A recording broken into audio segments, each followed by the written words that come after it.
মেয়েদের বিয়ে হবে। হ্যাঁ মামা। ব্রাহ্মণ তো এখন এলো না মামা। আরে আমি রয়েছি কিসের জন্য মামা?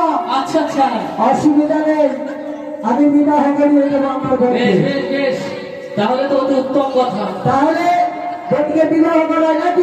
হ্যাঁ, বিবাহ করিয়ে দাও। বলছি নাপিতের কাজটা কে করবে?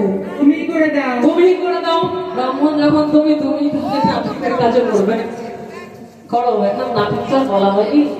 তো বলছি কি মায়েরা সকালে পেলে ওদের ঢুকে দেবে। শোনো, 16 রকম বিয়ে হয়। হ্যাঁ, এবার এটাও একটা রকমের বিয়ে, খুব তাড়াতাড়ি হচ্ছে তো।